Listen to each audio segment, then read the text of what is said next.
2. Ақиқатқа айналған арман.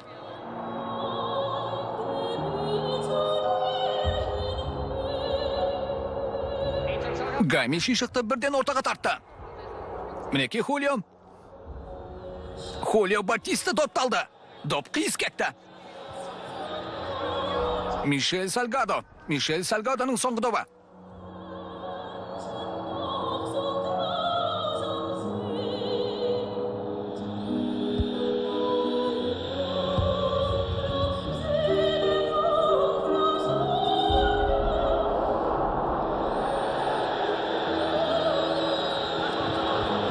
Ойынға Барселонаның футболшысы Месси араласты.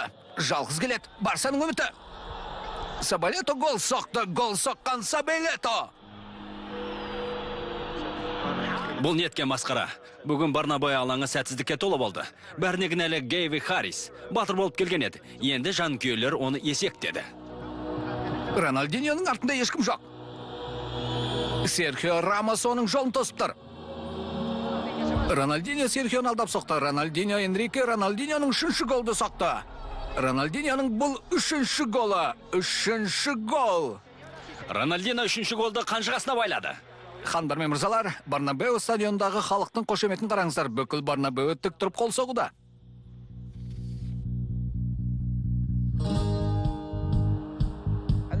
Қарсы командаға ғажайып күш керек сияқты. Допты Муньес алды. Бүгін ол біздің көзімізге түскен жоқ. Алан Ширермен жарыса жүгіріп, қақпаға бармақшы. Муньес өте ептіліктен өтті. Тамаша! Ньюкаслдың жаңа келген жас ойыншысына жанкүйерлері жаңа ән арнасы артық болмас.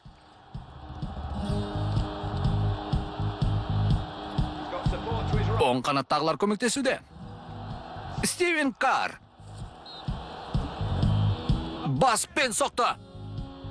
Гол! Ньюкасл үшін бұл керемет маусым болды. Ньюкасл, Англия.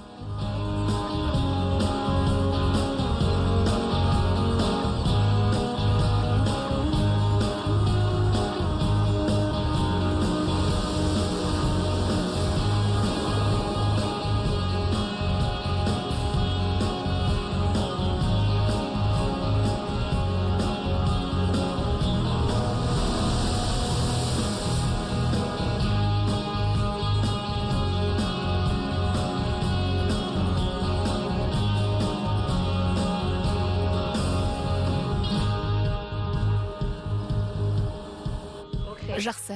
Раушан гүлдерінің күлтелерін естемексің? Ақыры келді ғой. Қызыл раушан күлтелерін мына қалташаға саларсың. Саған хабарласам.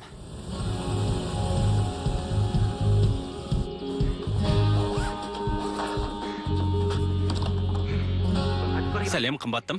Сәлем. Сәлем. Сәлем. Таң қалмаш енді. Иә, тыңда қымбаттым, кетуім керек. Жарайды, сау бол. Сау бол. Сау бол. Сант, той ұйымдастырушысымен 4-те кездесуіміз керек еді ғой. Кешір, жаным. Уақытқа қарамаппын. Бәрін бірге істейтін болып едік қой. Иә, бірақ менің гүл жайлы не білерім бар дейсің. Сен тойға келсең болды, қалауым сол ғана. Латын америкалық жігіттер сендер дөрекілеусіңдер. Тойма келесің бе? Оны сенің бағың біледі. Ту бар жуын терлеп кетіпсің.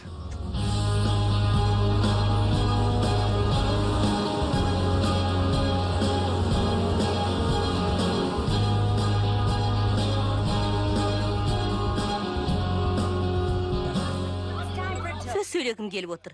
Жаңа үйлерің үшін, сүйікті орындарының жатын бөлме болуы үшін. Апа! Жатын бөлмеде абай боларсың, Санти. Оның неге әкелетінін қараш. Сені жаныма жақындатқаныма рахмет айтуым керек. Сарымсақ қосылғанын жейміз бе? Дәмді болар. Кешір, мен қарсымын. Онымен бірге жататын сен емес қой. Құлағыма жағып барады. Сарымсақты ойлаушы болма. Сәлем, қаңғыбас. Сәлем. Менің нөмірімді жоғалттың ба, не болды өзі? Дәл келдің, тапсырыс берейік. Жоқ, сенмен сөйлесу керек. Иә, әрине жақсы. Жеке шығып. Кешіріңіздер. Шапатти.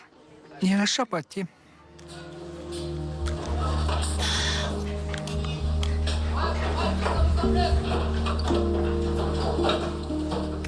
О, құдайым-ай.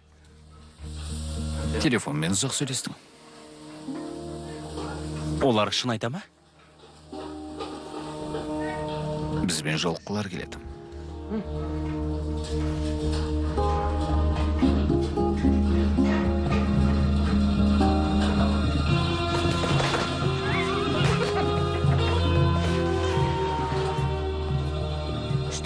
айтушы болма.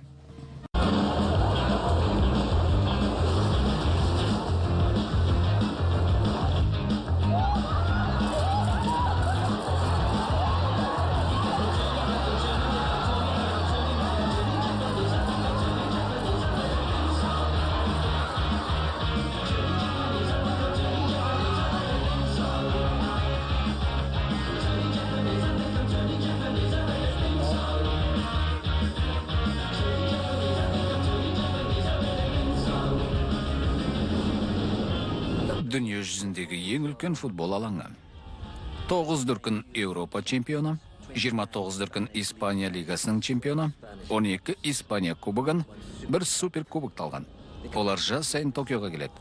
Бүкіл команда болып Бекхэм, Рауль, Роналдо, Роберто Карлос, Зидан, Харрис, Муньес.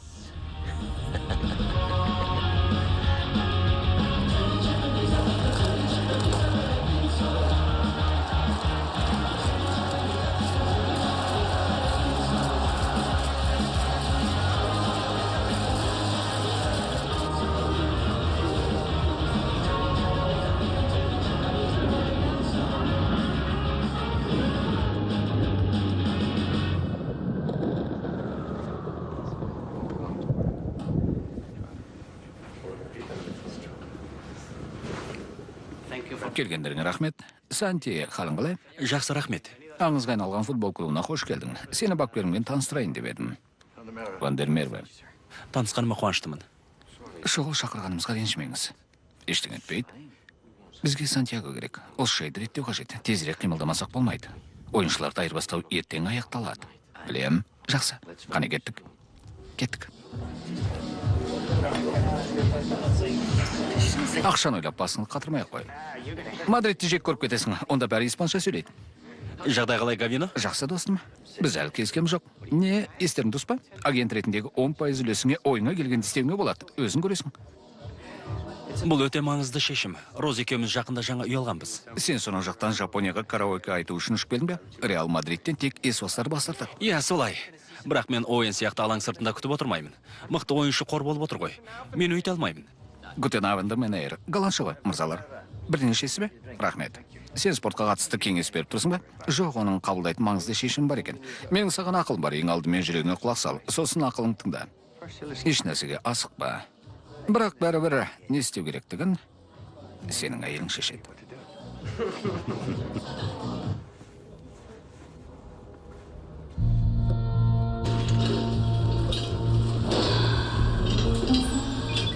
Уайымдамаңыз, Айвес мырза.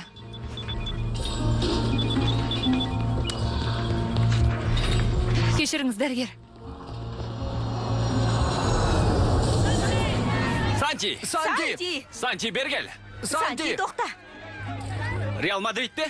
Кетпеш, Санти, кетпеш! Санти! Тоқта! Санти!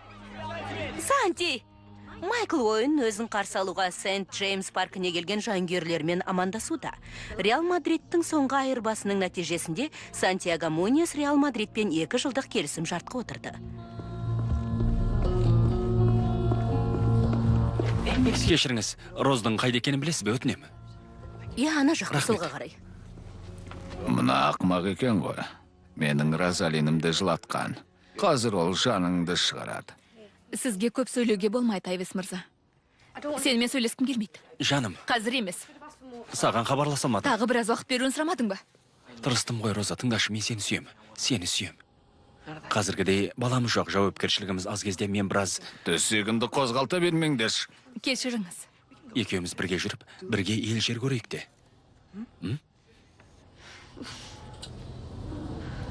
Испанияда тұрғым келеді деп айта алмаймын. Мен...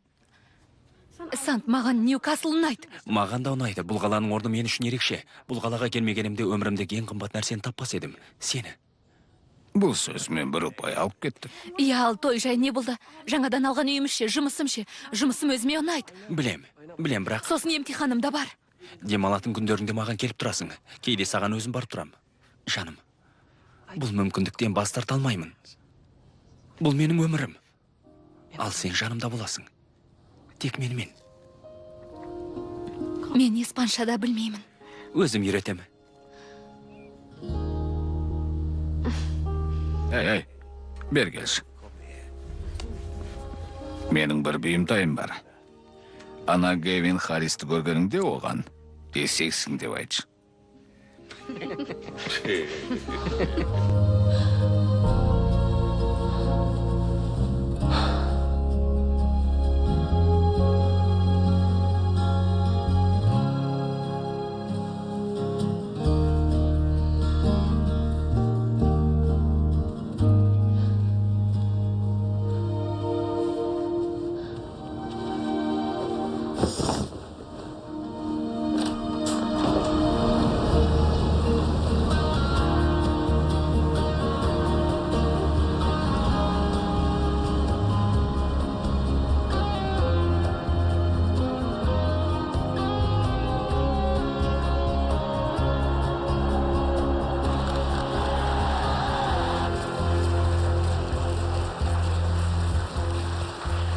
Бәріңізге қайырлы күн деймін. Келгендеріңізге көп рахмет. Бүгін сіздерге әлемдегі мықты ойыншылардың бірін таныстырмақ ниеттеміз. Жаңа командада жолың болсын. Шын жүректен құттықтаймыз. Саған үлкен сенім артамыз. Көп рахмет.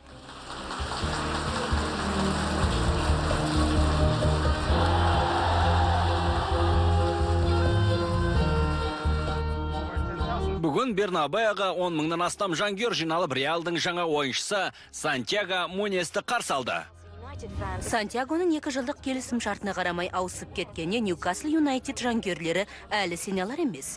Оның Майкл Оуэннің орнына Реал Мадридке ауысуы жанкүйерлер мен сарапшыларды таңғалдырды. Жанкүйерлер осы жаңалыққа қатты таңғалды. Ньюкаслдың шабуылшысының енді алаң сыртында күтіп отырмасына кім кепіл? Мынаған қанша төлет дейсіңдер? Бернабеның барақшасын алса да маған бәрібір.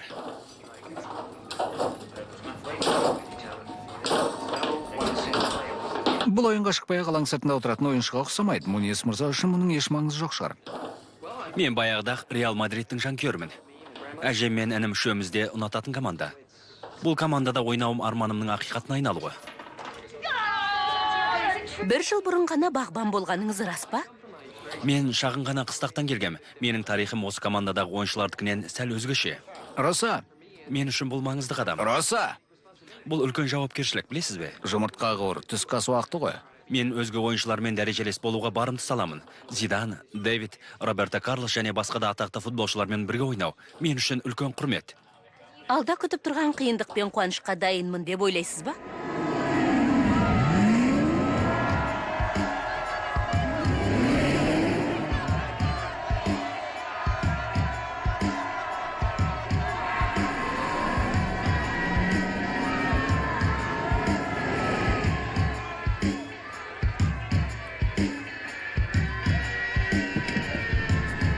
Мектепке алғаш келуің.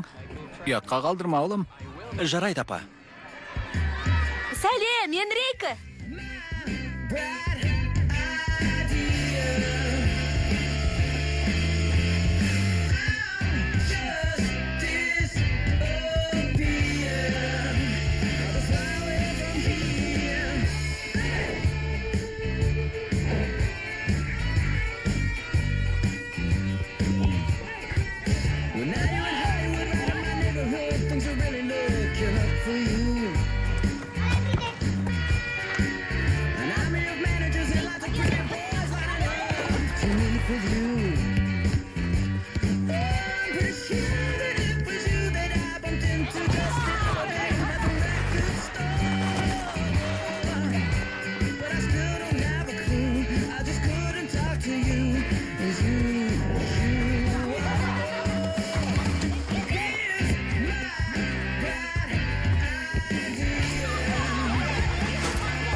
Армисің Бикеш? Сәлем. Сен дайындықта болдың ба, әлде дүкен арладың ба? О, құдайым-ау. Бұл бізге қымбаттым. Не, саған осының Бұл бәрін бердім? біздікі. Бәлі. Біреуін алсам, қалай? Әрине. Көліктіңді, қалағаныңды. Ең алдымен бірер гол соғып алуым керекміз бе? Соғам ғой. УЕФА Чемпиондар Лигасы тағы басталды. Міне Сантьяго Барнабеу стадионындамыз. Еуропаның ең мықты клубтарының кездесуін тамашалаймыз. Сәлеметсіздер ме? Қайырлы кеш, жүріңіздер. Қайырлы кеш. Сені күтіп тұрмыз ғой. Кездескен шонда? О, жаратқан ие. Маған қараш. Қарай көр. Реал Мадрид бұл лиганың 9 дүркін чемпионы. Бірақ соңғы 4 жылда кубок бермады. Олар соңғы рет осы жерде ойсырай жеңіліп еді. Ол кез Гевин Харрис үшін сәтсіз болып еді. Енді мықтылығын көрсетер. Қане бақыт үшін. Қане.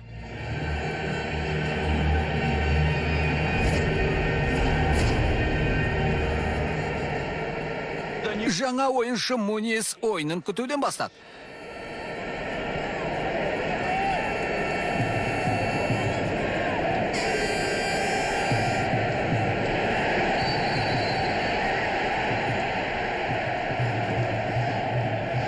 Рауль Роберто Карлостың артында жүр. Екеуі тым жақын. Арасы тым жақын. Гевин Харрис 14 матч бойы гол соққан жоқ. Көп күттірді бұл жігіт.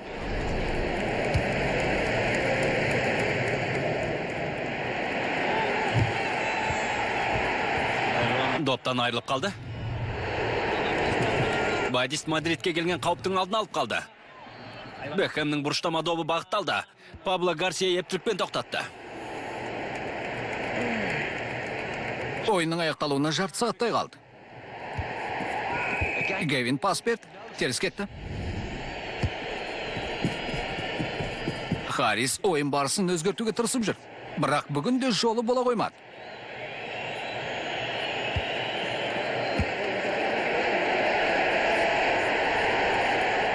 Дәл осы жолы гол соғатындай сәт туған еді.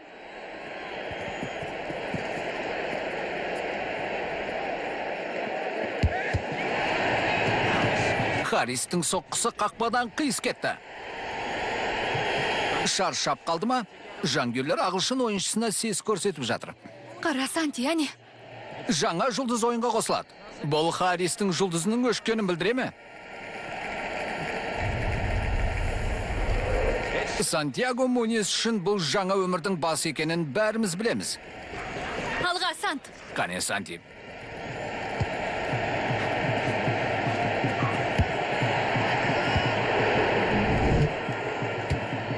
Муньес бірден әрекетке көшті. Қауіпті ойыншы сияқты.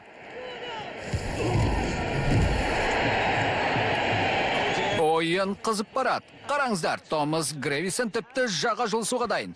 Бекхэмнің бұрыштама добы. Оны кеудеме Муньес тосып алды. Көптен күткен сәт осы ма?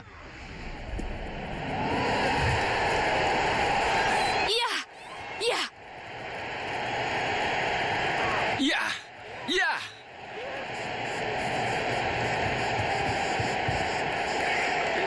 Реал Мадрид үшін бұдан артық бастама болмас. Соңғы минутта Сантьяго Муньес есепті теңестірді.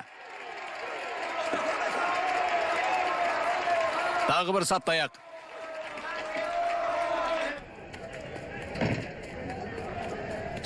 Энрике, Келдім. әмиянды алып келдің бе? Бәрін сен алмайсың ғой. Жақсы келістік. Міне мынау саған, ал мынау маған. Шақшадай басында ми бар ма осы, саған не керек? Түрмеден шыққың келе ме? Тыңда мені, бір шалыс қадам бассаң, әп-сәтте өміріңді қор қыласың. Мені түсініп тұрсың ба? Онсыз да өміріміз жетісіп тұрған жоқ. Энрике, жаным-ау, олай демеш. Ана Муньес деген футболшыны көрдің ғой? Оның да ештеңесі болмаған. Ол қазір қандай? Қандай? Оның өмірінің менікіне қандай қатысы бар сонда? Саған бір құпиян айтайын. Ол футболшы жігіт сенің ағаң. Муньес, Санти, бер жақында. Жақсы, ақырын енді. Санти, Муньес. Тезірек керек, қымбаттым. Абайла, ештеңе болмады ма? Бірдеңе болды ма? Аяқ киімімнің өкшесі сынды. Ішке кірейік. Сендерге тосын сый дайындап қойғам. Бер жүріңдер. Кәне, жүріңдер. Ал мынау саған. Қайырлы кеш. Бер қара. Соңынан ер қане енді? Қайырлы кеш. Сәлем, қалайсың? Бер қарай жүріңдер. Бер қарай. Қайырлы кеш. Мынау кім өзі? Ашқарақ жүр енді. Оны көтеріп алыңдар, жүре алмайды. Қане көтер. Кеттік, қане бер қарай. Рахмет, сәлем. Қал қалай? Сәлем. Қалың қалай?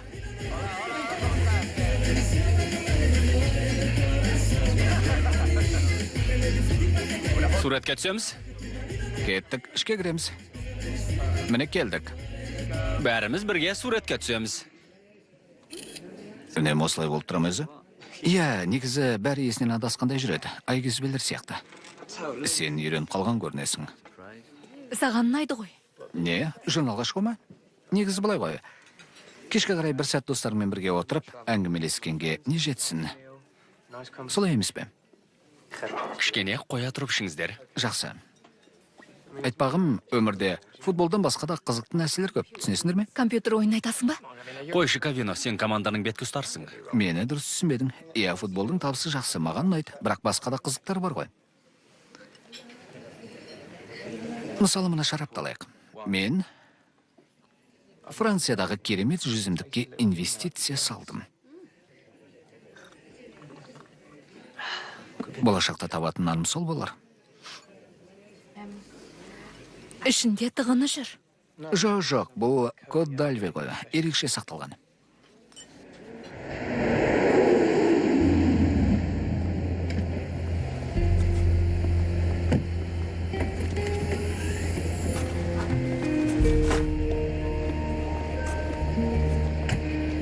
Жүр, бізбен бірге шаққа кіріп кет, ешкім де байқамайды. Бапкерім бірден сезетін шығар. Сенсіз үйдің жылуы да жоқ сияқты. Бірер апта ғана ғой. Кеткім келмей тұрғаны. Көзді ашып жұмғанша өтеді. Мен сені сүйем. Мен де. Телефон соғам. Жақсы.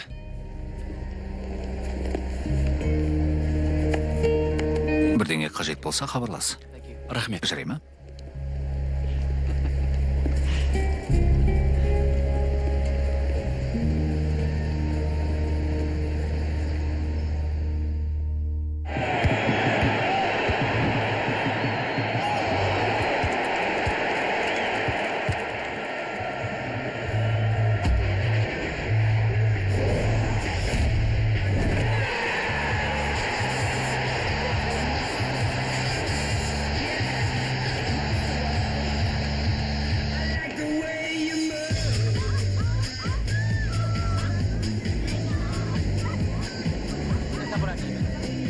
Қош келдіңіздер, қайырлы кеш.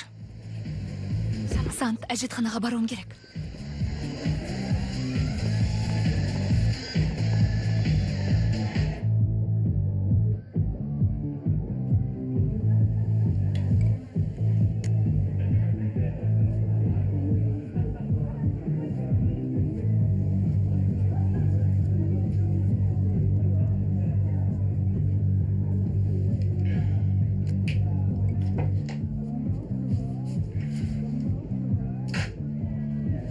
Хауызға қараш, керемет. Үлкен. Сәлем. Сәлем. Сәлем, туған күнің ме? Несіне өрелендің, менде бәрі бар ғой. Келесі жолы келмеймін, тағы 29-ға келдің бе? Үндеме. Әжетханаға баруым керек, ол қайда екен? Ана жақта. Қазір келем. Анау бөлмеде, бірақ кезек көп болуы мүмкін. Бұған не дейсің? Достым, мынау кереметтің өзі ғой. Жаман емес қой. Мұны қалай алып жүрсің? Білмеймін, оны Бәйри жақсы біледі. Бәйри, мен мұнаны қалай алдым? Аптасына 80 мың табатынның арқасында, ақмақ. Иә, аптасына 80 мың тапқанымның арқасында екен. Тоқта, саған бірдеңе көрсетейін. Не тұр сонда, көрсет? Санти, қалайсың, достым? Тыңда, бүгінгі голың таңғаларлық жағдай болды. Сен нағыз дарынсың. Рахмет, достым. Тыңда, тұра. Розда мұнда не үшін алып келдің өзің? Бұл кеш бойдақтардың хауызға түсіп көңіл көтеру кеші. Ол менің қалыңдығым. Иә, бірақ... Бәйри, 82 жылғы Шато Нөф шарабы. Бұған енді не айтар екенсің? Жақсы екен. Кәне сыртқа шығайық. Санти, сен мен сөйлесетін жайттар бар. Мынау не? Білмеймін. Бұл жерде қанша бөлме бар? Меніңше 8 сияқты, мен тек 6-ын көрдім. Бір түрлі сияқты ғой. Қорқпа, кәдімгі еуропалықтардың суға шомылғанда киетіні. Міне. Мен бұл киіміңді кимеймін. Өзің киіп шомыла бер. Сәлем, ақымақ. Сәлем. Қайда жүрсің? Мені досыңа таныстырмаймысың? Мынаған ба? Джордана Гарсия, Сантьяго Мунис. Маған үйлерде ғашық. Айтпа. Сантьяго, сәлем. Сәлем, қалың қалай? Дольче ма? Дольче, я. Жақсы гол соқтың. Рахмет, бірақ мен 7 минут қана ойнадым ғой. Сондықтан Бар өнеріңді көрсетіп үлгердің. Сымбатты жігіт, бас тартпас едім. Бірақ оның қалыңдығы бар сияқты. Бола берсін.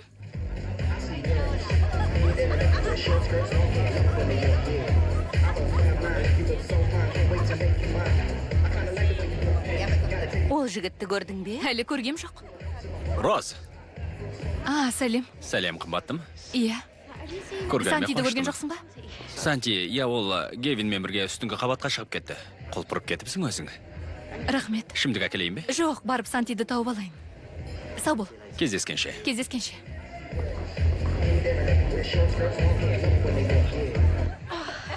Осындасыңдар ма? Іздемеген жерім жоқ сені. Иә. Сәлем.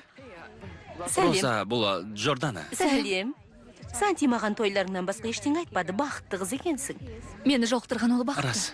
Ішке кірекші, салқын екен. Иә, әрине. Сонымен басқа телеарналар алып кетпей тұрғанда, алдымен менің телешоуыма келетін болдың ғой. Рахмет, бірақ камераға жақын емеспін. Маған жоқ деп тұрсың ба сен? Көресің, саған ұнайды. Бәрейді жолықтырдым. Неткен жеркеніштет. Көзімен ішіп жеп, қолымен сипалап өліп барады. Олай ел кеш бойы жартылай жалаңаш жүрді емес пе? Есі дұрыс емес. Кеткеніміз жақсы болды, түк ұнаған жоқ. Гайынам сол баяғы қалпынан танбады. Әлгі тележурналист қыз жайлы не ойлайсың? Тележурналист? Кім екенін жақсы білесің ғой, маған жоқ дедің бе деген қыз ше? Өзінше болған, оны әдем деп ойлайсың ба?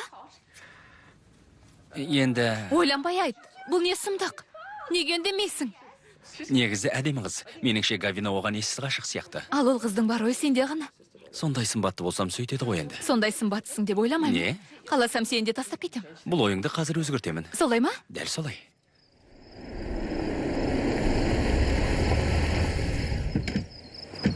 Сант, біз мұнда не істеп жүрміз? Бұл біздің үйіміз. Сатып алдың ба? Иә, алдым. Мүмкін емес. Иә, бұған не дейсің? Кеттік. Сант, Міне, қара. мәссаған. Қандай үлкен? Иә, хан сарайында үлкен, әрі әдемі. Керемет үй. Бәлі. Ас үй маған ұнады. Тамаша ғой. Иә. Бұл үйде атақты дизайнер тұрған екен. Аты кім деп еді? Қысқасы, Версаченің орнын басатын дизайнер екен. Осындағы барлық заттардың дизайнын соның өзі ойлап тауыпты. 7 жататын бөлмеміз болады. 7? Иә, 7 жуынатын бөлме. Қане, Алып қой. саған ұнады ма?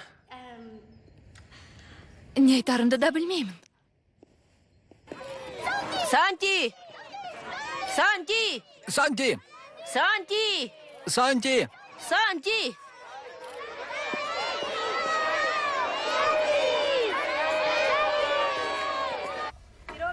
Жаңадан келген мексикалық ойыншы Сантьяго Мунис жайлы әңгімелессек, оның мейрамханаға керемет киініп келген байқадық. Ол да сән әлемінің құрбаны ғой, сөзсіз солай. Ол жаңа келді, болашақта бар ойы киім болады. Оның киім үлгісін атам. Прадаға ма әлде Дольчеге жақын ба? Оған енді алдағы күндері көз жеткіземіз. Дольче Габбанаға жақын. Tengo la camisa negra, hoy mi amor está de luto. Hoy tengo en el alma una pena y es por culpa de tu embrujo. Yo sé que tú ya no me quieres y eso es lo que más me hiere. La camisa negra y una pena que me duele. Mal parece que solo me quedé y fue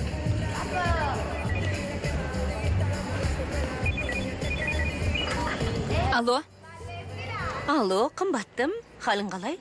сәлем апа, халің қалай? Жақсымын ғой, Роз. Мұндағы журналдардың бәрінде сен жүрсің. Мен бе? Жаңа аяқ киіміңді киіп алғансың ба? Иә апа. Виктория Бекхэммен сөйлестің бе? Апа, мен оны тіпті танымаймын да. Дэвид өте әдемі түсіпті. Тыңда, қызым, Иә, апа. менің ойымша шашыңды жіберіп жүргенің дұрыс болар. Не ғой, Роз? Не, апа?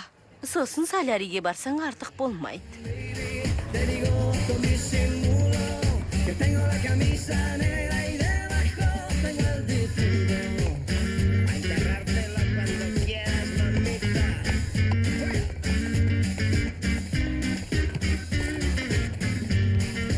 Cama, cama, cama, baby. Te digo con disimulo que tengo la camisa negra y debajo tengo el difunto.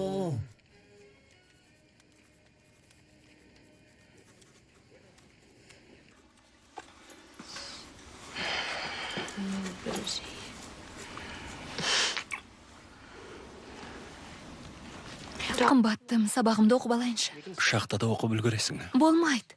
Мынаны тезірек бітіру керек. Сені тағы 2 апта көрмеймін ғой енді. Білем.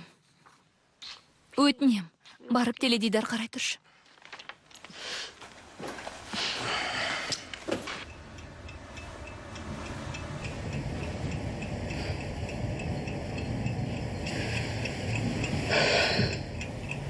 Жаттығуға кеттім. Жүргізуші түсте келіп сені алып кетеді. Жолың болсын. Кейінірек хабарласам. Сәлем. Джорданамен сөйлессем деп ем. Бола ма? Бұл мен ғой, ақымақ. Кешір, сенің даусыңа ұқсамай кетті ғой. Қолың бос емес пе? Мен үнемі жұмыс бастымын. Мен қонақ үйдемін. Ертеңгі матчқа дейін бізді ешқайда шығармайды. Жындыханама дерсің. Өзім сияқтылармен бірге қамап қойды міне. Демек өз үйіңдей болып кет десеңші. Жоқ, рас айтам. Мүмкін келіп кетерсің, біраз көңіл көтеріп, сергіп қаласың. Келіп кетсеңші. Жоқ, бүгін болмайды. Ұйықтауым керек, әйтпесе әжім түсіп кетеді. Қой, шей! Тағы кім бар онда? Кассилиас, Гутти, Ильгада, Мунис. Тұтқаны Монеске берші. Мунис! Ай! Алло, мен Сантимін. Егер қойсаңшы. Бер тез. Бол, бер деймін. Иә, Санти тыңдап тұр. Сәлем, Сантьяго. Иә, мәселе былай. Продюсерлерім сені бағдарламаға шақыр деп қоймай жатыр. Сосын тек мені сыйлағандықтан эксклюзивті сұхбат береді дедім. Білмедім. Жүрексініп тұрсың ба? Жоқ.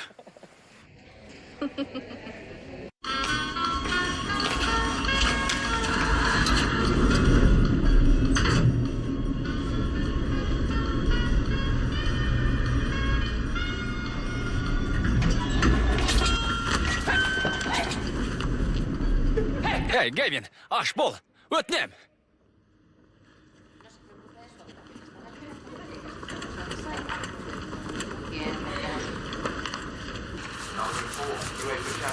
Реал Мадридтің Барнабеу стадиондағы УЕФА Чемпиондар Лигасы үшін тағы бір айтулы кездесу. Бұл кездесу кәріде жаста тағатсыздана күткен еді. Мынаны біреуге істетіп алсаң болар еді ғой. Кәсібилерге. Өзім істеген ұнайды, апа. Сонда ғана өз үйімдей болады. Дәл қазір оны арбаған сұлу қыздар толып жүр. Оның жанында болуың керек. Осында болуым керек, апа. Емханаға көмегім қажет. Онда болғанның өзінде бізді кездестірмейді. Оны бүкіл командасымен бірге аптадай қонақ үйде ұстайды. Өзің ғана тұратын болсаң, мынандайдан қарада үйді несіне алдыңдар? Жай сөзім емес. Мадридтің алыс емес екен білем. Қимылдамасаң, одан шынымен айырыласың, қызым.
Олар бүгін Чемпиондар лигасындағы 93-ші матчын өткізуде.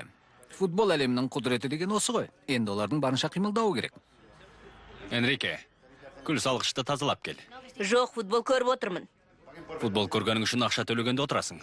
Ал оған дейін өзгелер сияқты өз жұмысыңды істеуің керек.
Сантьяго Муньес мықты қосал қойыншы, оның негізгі құрамға кіруін бапкері қашанға дейін созады. Жақсы ойнадық. Иә, дегенмен жеңіс оңай болмады. Керемет гол достым. Қалың қалай, жақсы ма? Кевин Харрис, саған не көрінген өзі? Ойының сұмдық болды. Өзіңнің тағы гол соғатын ойың бар ма? Иә, соңғы кездері мен шынында да нашар ойнап жүрмін.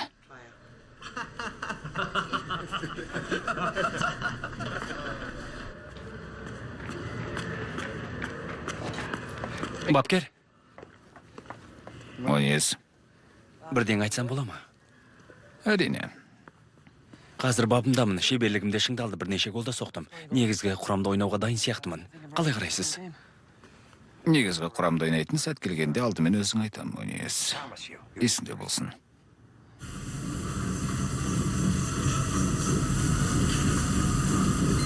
Муньес пе әлде Харрис пе?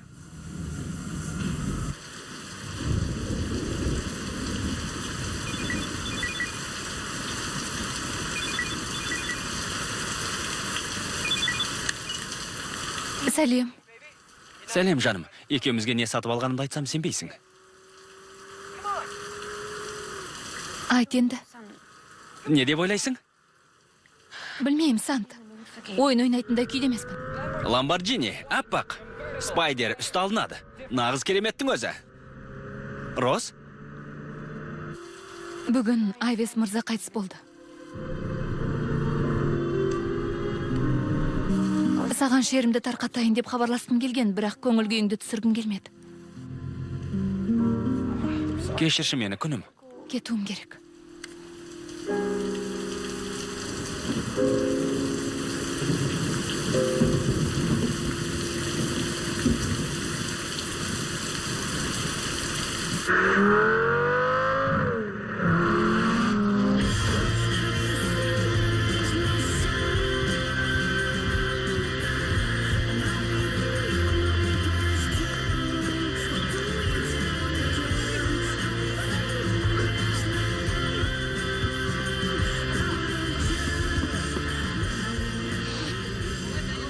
Муньес негізгі құрамда ойнауға дайын ба? Меніңше әлі ертерек сияқты. Бері. Бері қарай.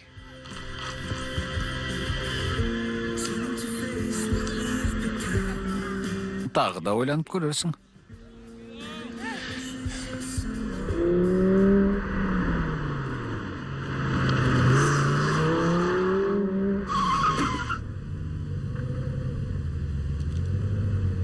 Саған не көрінді, а?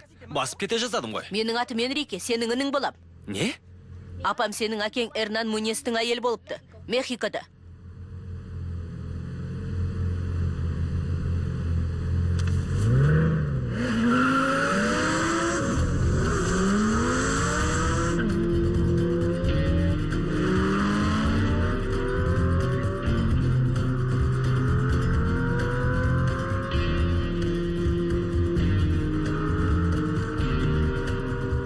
Көрерменнің бірі қайта-қайта сұрап мазамды алды. Не айтарымды білмеймін. Муньес мырза, келгеніңіз жақсы болды. Қазір шығып алайыншы. Бірден түсіру студиясына барайық. Түсірілімге көп уақыт кете ме? Онша көп болмайды, уайымдамаңыз. Тура жүре беріңіз. Жақсы, дайындалыңдар. 104-ші кадр. Мотор. Міне сондықтан әрдайым Total Tofu'ды жеймін. Керемет ойыншыға керемет тағам.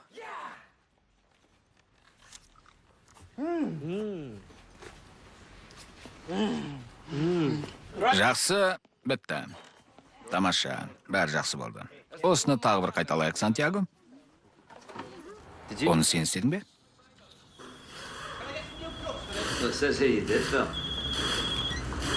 Сантьяго, Сәлем, Глен. Бұлай болмайды. Мұн адамдар мені ақмақ деп ойлай ма? кім ол? Жарнама агенті. Дэвид Бекхэм ұстараны жарнамалайды, ал мен қайдағы бірі тофуды. Бәрі содан басталады, Сантьяго. Ақшаны жақсы төлеп жатыр. Ренжитін жайың жоқ. Жоқ, тіпті жиркенішті. Мұнан 5 сағат бойы жеп көрші өзің. Басқа бірдеңе тауып берші өтінем. Жақсы сөйлесейін. Мен бұдан керемет жарнамаға лайықпын. Көрейін. Құттайым. Бұл Сантьяго ма? Иә, сол.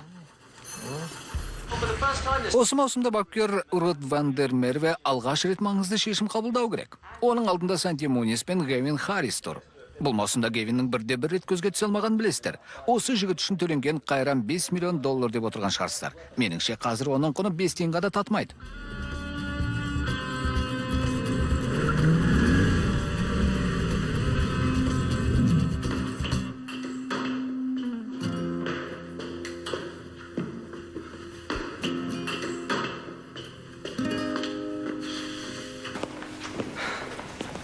Сәлем. Тосын сый.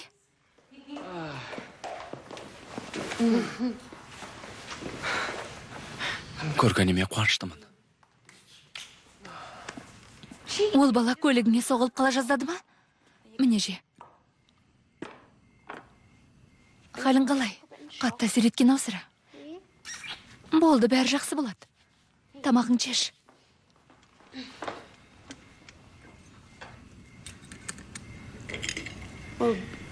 Иә, ол басқа ештеңе айтпады ма? Жоқ, айтқан жоқ. Соны айтқанда сасып қалғаным сонша бірден тайып тұрдым. Демала алмай қалдым ғой. Дұрыста болған шығар, ол кісіні тауып алсам деп үнемі айтушы едің ғой. Иә, білем. Жеме-жемге келгенде дайын емес екем. Сен сол кісіге тартыпсың. Иә?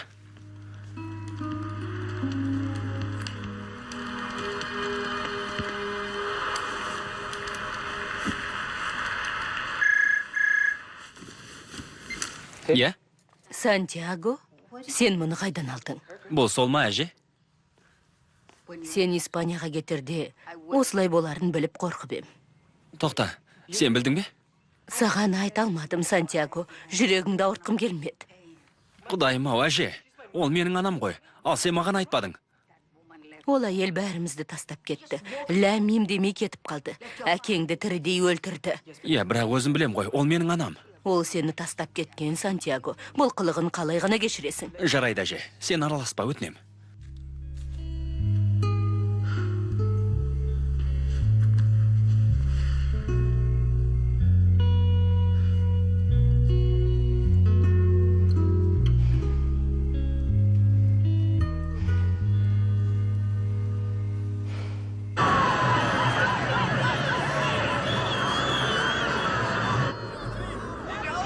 Реалдықтар, жарайсыңдар. Рауль, Бекхэм. Санти! Санти, бер қара!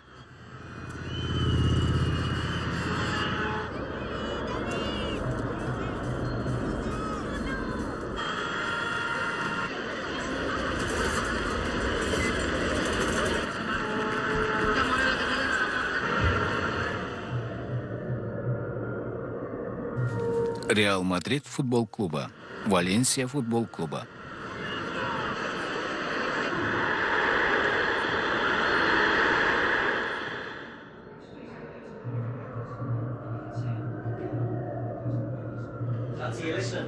Санти, тыңдап тұрсың ба?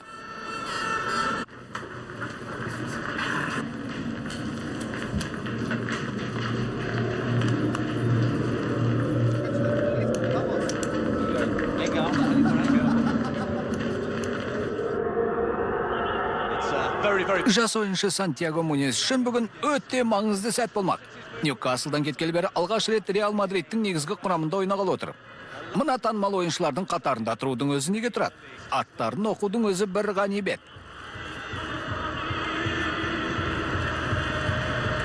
Реал Мадрид пен Валенсияның кездесуі үнемі өте тартысты болып өтетіні мәлім. Бекхэм суырылып алдыға шықты. Допты Муньеске берді. Рауль Муньестің жанында жүр, бірақ Муньес өзі теппекші. Қақпадан тыс кетті. Көзге түспек болып еді, Рауль оған қуана қоймады. Бір салса голды сол салар еді. Теп! Рауль! Рамос қақпасын қорғап қалды. Дэвид Бекхэм кәне. Валенсияға шабуылды бастаған ет болмады.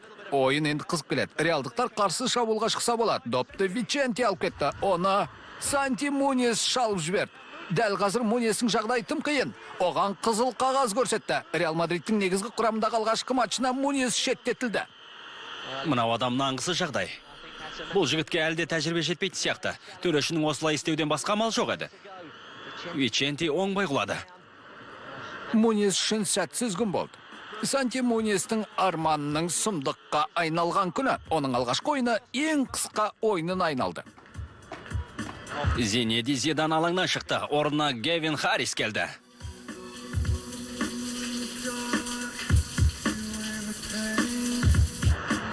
Шаршалаңда шиеленіскен ойын өтуде.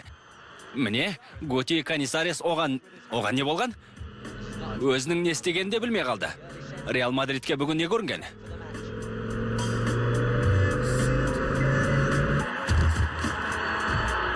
Ойыншының шығып қалуы команданы есеңгіретіп тастады. Касилес допты тағы да кері қайтарды. Тағы бір соққы қақпадан асып кетті.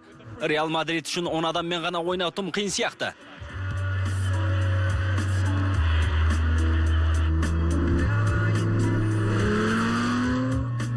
Тек паспен ғана ойнаса бірдеңе болар.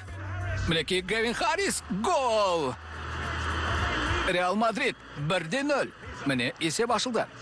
Гевиннің қалағанында осы емес пе? Бекхэмнің ғаламат пасын тосып алған Харрис шаршы алаңда өзінің бар өнерін паш етті. Қақпашы бұл допты тоқтата алмады. Сонымен Гевин Харристің соңғы минутта соққан голының арқасында Реал Мадрид жеңіске жетті. Бірақ Сантьяго Муньестің қателігінен жеңілістің кермек дәмін тата жаздады. Қызыл қағазы үлкен соққы болды. Тони? Иә, бұл өте тұрпайы, өрескел қателік болды. Төрешінің оны шығарудан басқа амал қалмаған еді. Гевин, 17 матчтан кейін бірінші рет гол соқтың. Қандай сезімдесің? Тамаша күн болды, сондай бақыттымын. Енді қыздармен бірге тойлаймын. Бүгінгі жеңісімді. Қайлы түн. Сәлем, қызуғанды жігіт. Сәлем. Тыңда, сенің мәселеңді қалай шешуді білем. Солай ма? Текила беріңізші. Реал Мадридтің ойыншысы болып тұрғаныңда бағдарламама шақырам. Ертеңге. Айтқаныңа жетпей тынбайсың ба? Сен қалай ойлайсың?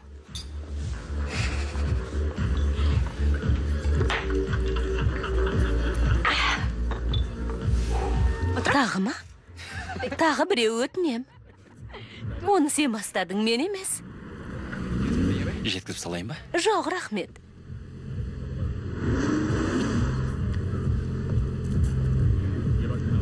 Сау бол. Сау бол.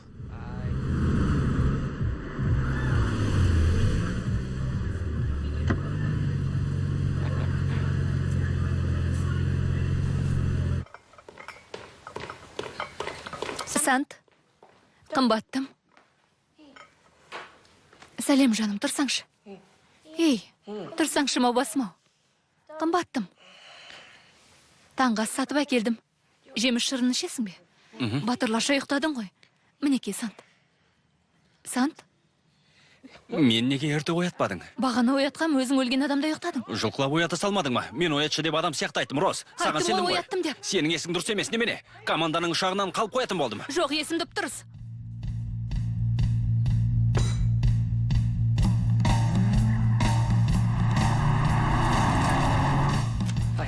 Сәлем. Тронхеймге бірінші санат. Жақсы, қарап көрейін. Иә, өтінем.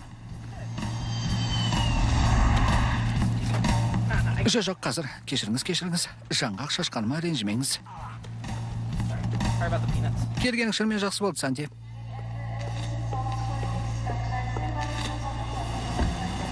Бапкер саған өзі келіп сәлем бермеген үшін кешірім сұрайды. Бірақ сені сағынып отырғаны айдан анық.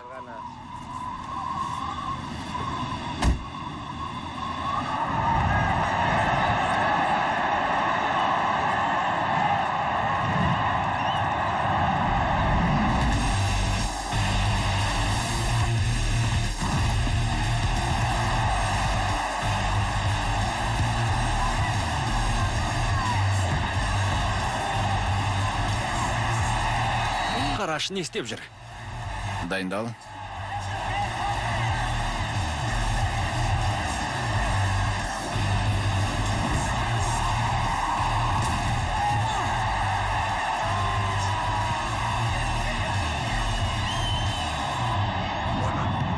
Дайындал.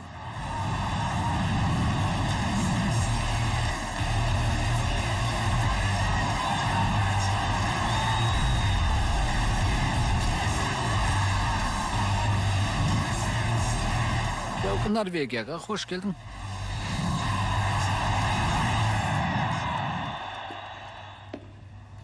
Тағы бір сәтсіз күн болды ғой. Сәлем. Бапкерің маған хабарласты. Саған айыппұл салғалы жатыр аушамас. Қомақты айыппұл. Тең ойын болды. Ол 2 тайын бойы мені мұздатып отырғызып қойды. Бапкерің сол ғой. Не істесе де өз еркі. Саған қандай ескерту жасаса да ашуланбай құлақ ас. Менің әкем емесің, Глен. Мен қарғыс атқыр тофуға жарнама жасаймын, ал сен Ньюкаслда көлік жөндейсің. Мен керек кезде осындамын. Ойыннан тыс кезде де үнемі Мадридте болатын адам керек. Онда менің өз жайымен кеткенім жөн шығар.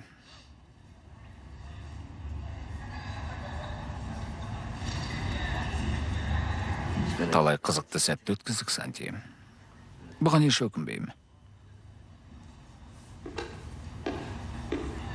Тоқал ешкі сақал сұрайым деп мүйізінен айырылыпты дегенді ұмытпасаң болды.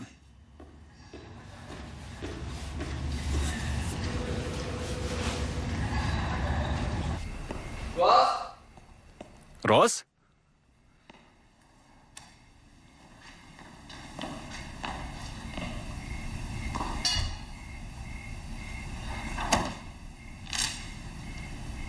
Үйге кеттім, кейін сөйлесеміз.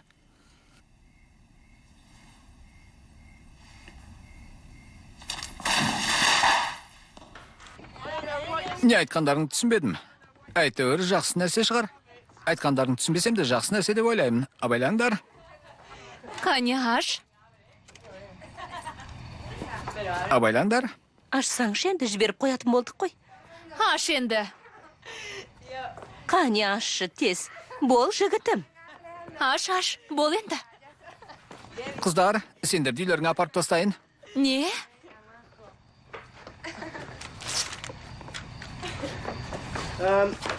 Сендер қайда тұрасыңдар? Қайда тұрасыңдар деймін?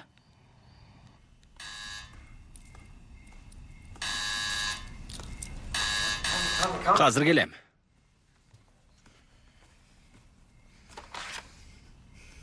Үйіңнен бөлме табыла ма? Гавино? Сен кереметсің.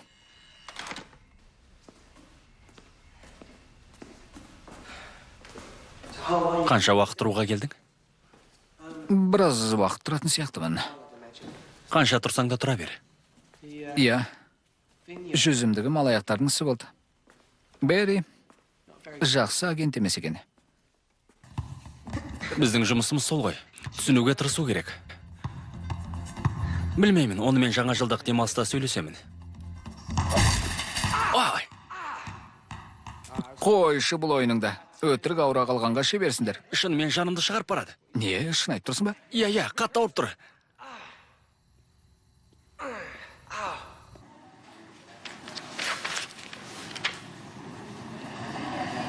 Еш уайымдама достым, ештеңе етпейді.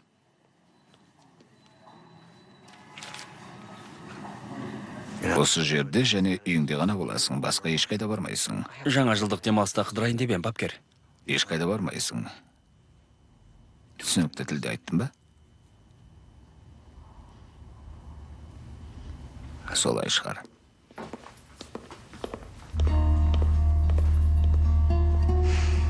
Түсінбедім сонда. Сен ол жақта не үшін ұстап отыр? Сен жаттығуға қатыса алмайсың ғой. Себебі олар мені сатып алған, Рос. Не істесе де өздері біледі. Бұған сен алар емес, мүмкін емес, уәде бердің ғой. Сен осында келсең қайтеді? Жоқ, мен Мадридте 1000 рет болдым. Сен неге бір ретте келмедің, Санти? Ньюкаслға ат ізін салмай кеттің. Міне тағы бір сылтау табылды. Сен тіпті Гленге хабарласа алмайсың, өйткені оны қуып жібердің. Сенің тірлігіңнен тойдым. Жаным, бұл менің құзырымда емес, кешірші. Қазір сенімен сөйлескім келіп тұрған жоқ, ұқтың ба?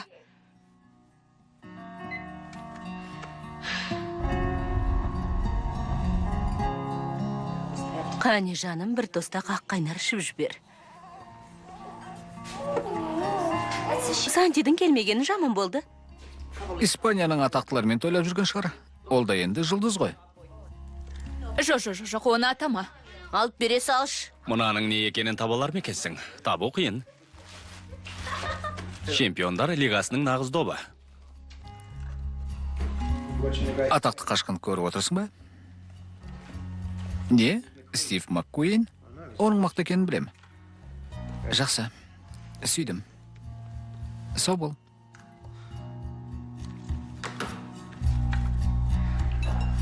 Қане, жаңа жылыңмен. Жаңа жылмен.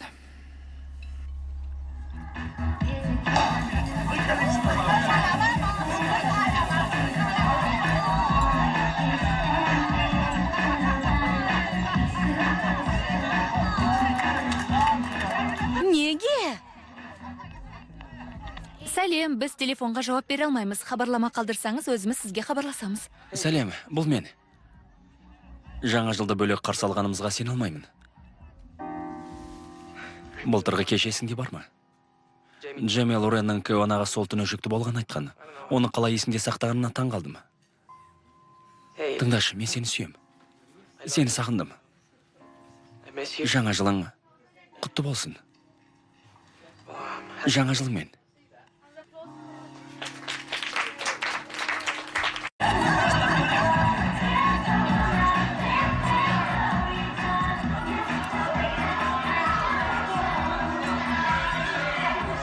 Көзін байлап жүрсін.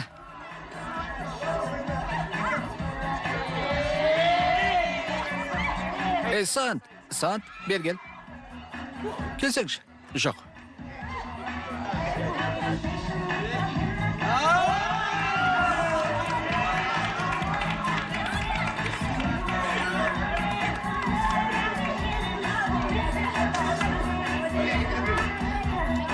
Испанияда бір дәстүр бар екен. Оған сүйенер болсақ, әркімге жүзім береді. Тоқтаңдар, қомағайланбаңдар. Әр бойдақ 400-нен алады. Бәріңе жүзім керек пе? Жақсы, қымбаттым. Айтқанымды түсіндің бе? Қоңырау ұрылған сайын бір жүзімнен. Біздің 4 секундымыз бар.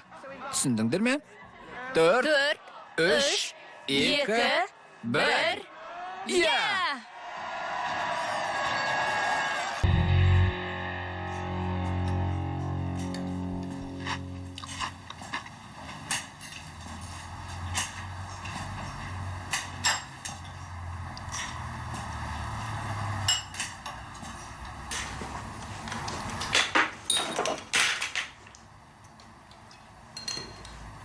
Не? Ештеңе деген жоқ қой.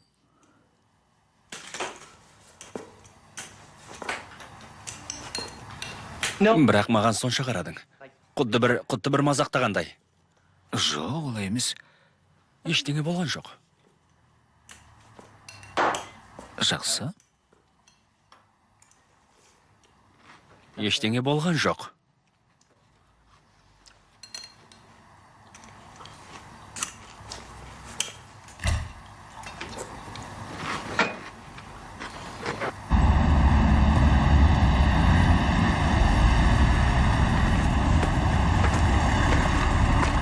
Мен оған ұқсайым ба?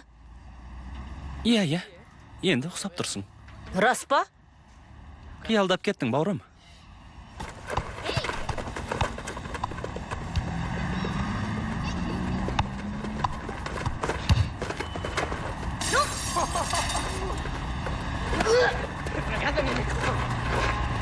Тереземді сындырдың ғой, Энрике. Мұның да апаңа айтып берем. Есіңде болсын. Қой шей.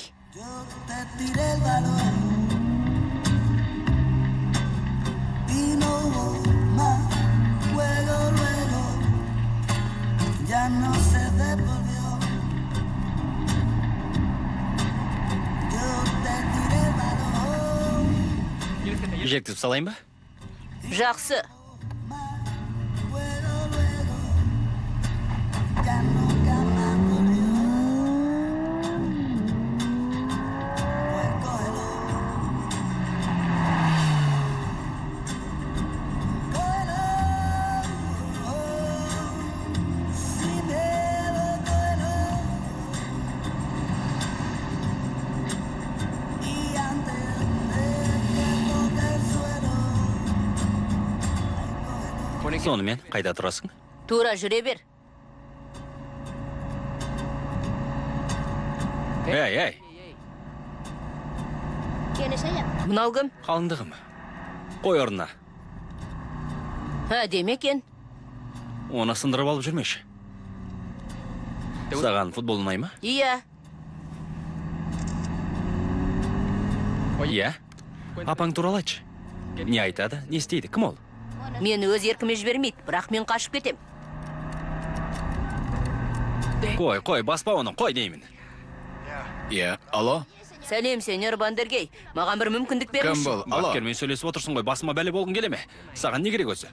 Менің ештеңемде жоқ, сіңірім шыққан кедеймін. Нан табу үшін ата-анам күні түні қиналып жұмыс істейді. Бірақ менің өзімшіл бір ақымақ ағам бар, маған еш жақсылық істемейді.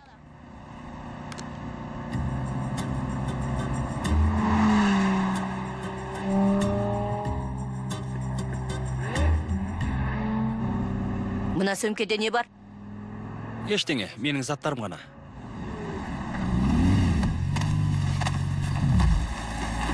Энрике! Энрике!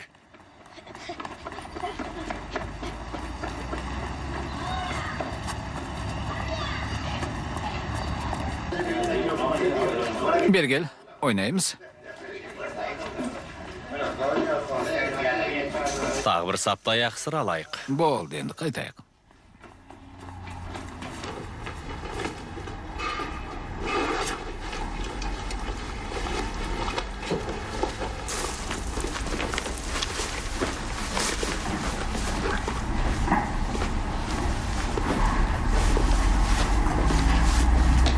Мұны қайдан алып келдің?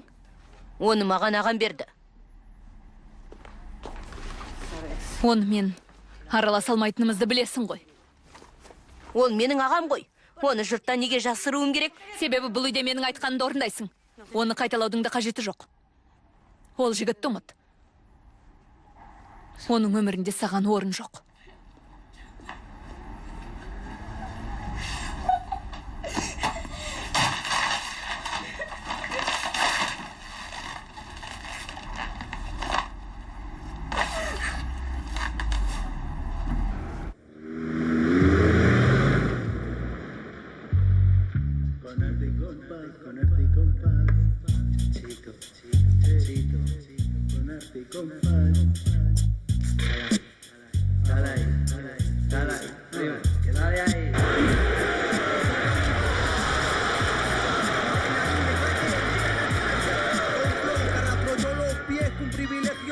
Si tú me has visto crecer, y observa mi vaivén, ven.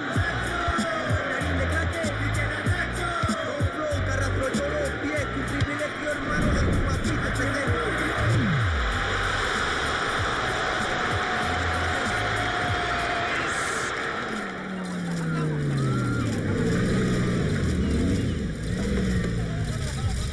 Олар сені Сантидің аяғы жазылғанша пайдалана ма? Жайыңа жүрші. Санти Джордан үшін ана медбике қыздан бас тарттың ба? Айтшы. Сен не дедің? Не дедің сен? Не деп тұрсың? Қызуғанды мексикалық екеніңді маған көрсетесің бе? Жүр, қайтесің Көреміз әлі.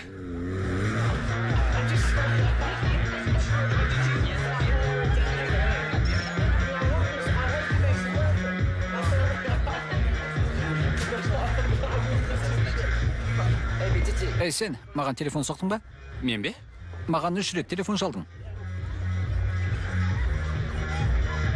Сальгадо, маған да қыз қарай жүрш. Мен ақ Ламборджини демін. Не болды?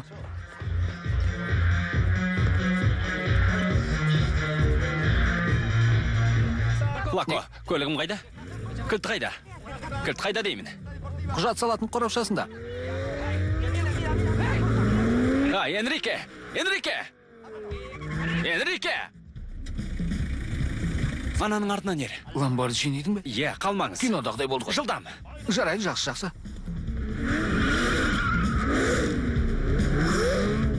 Ұрылардай осы. Ұр емес, менің інім. Өзіңнің інің бе? Ол не істеді? Не істеді ол? Мәссаған.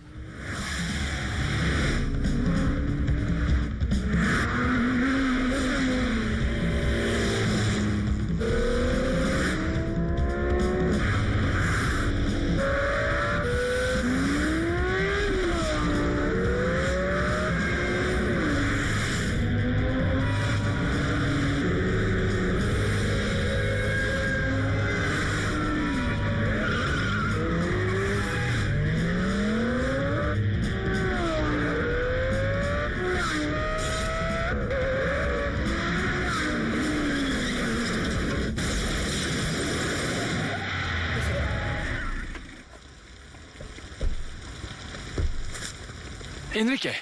Энрике!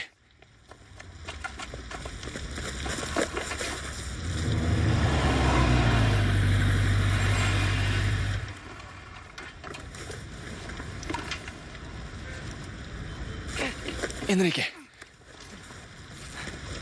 Емханаға кеттік.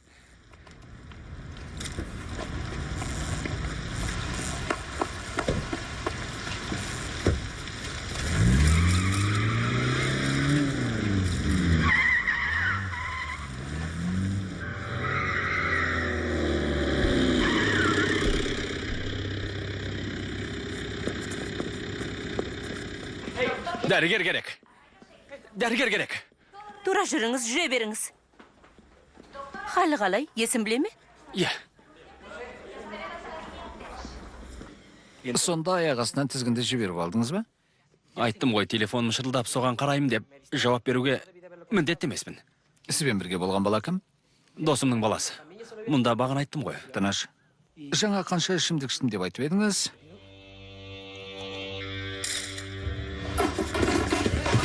Тоқта! Қане, тұр тез, оңбаға. Жіберіңіз оны. Тұр тез. Тұр деймін мен саған. Жібер! Жақсы репортаж шығатын бол. Оңбаған.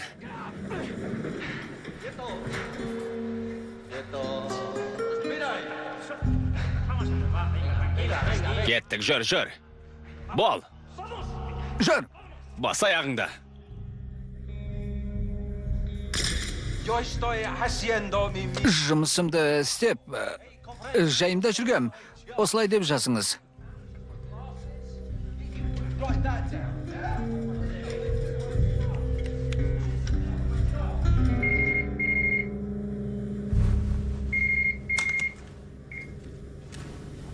Алло, Сәлем. Түнде хабарласқаныма кешірім сұраймын. не болды? Мен біраз келеңсіз жағдайға душар болдым. Негізі осы жолы шектен шығып кеттім. Неге, не бүлдіріп қойдың? Фотографты соққыға жықтым. Қазір қамаудамын. Қайдамын дейсің, қарың жақсы ма? Иә, бәрі жақсы. Мен сенің агентің емеспін, Сантьяго, ұмыттың ба? Білем. Бұлай болмау керек еді. Рас айтамын, кешір мені.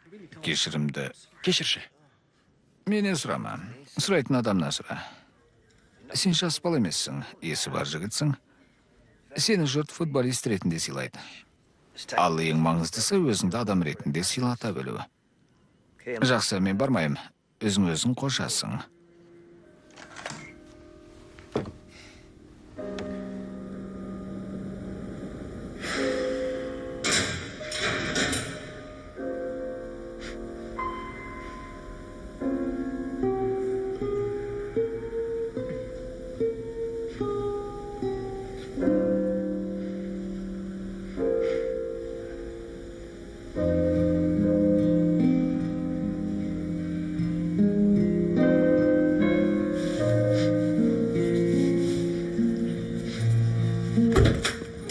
Мунис, өтінемін. Мунис, өтінемін. Бер қараңыз. Тоқтаңыз, өтінемін.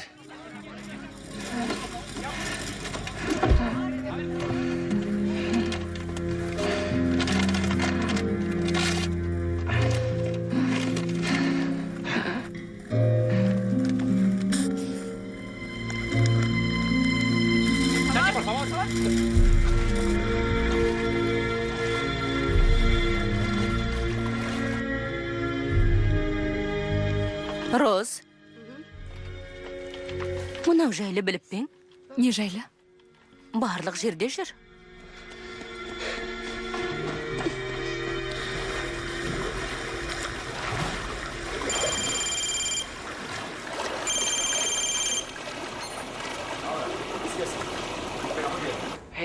Сәлем. Қалай дәтің барды?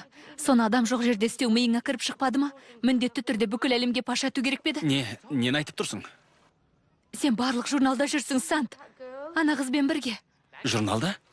Не? Қандай қыз? Сол қыз үшін жаңа жылда үйге келмедің, солай ма? Махаббаттарың қашан басталып еді? Жоқ, бәрін теріс түсінгенсің. Баспасөз қайдағыны жаза береді. Суреттерің алдымда тұр. Не істеп жүргеніңді енді білдім. Өтірігіңді тоқтат. Өтірік емес. Саған ұнайтын қыз осы болса, соған үйленіп ал. Маған енді бәрібір. Мен ақымақ қылғаның не, Сант? Бұған лайық емес ем.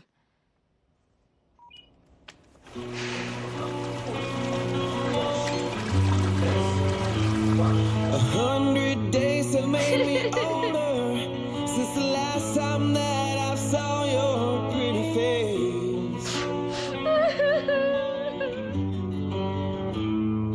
1,000 lives have made me colder, and I don't think I can look at this the same.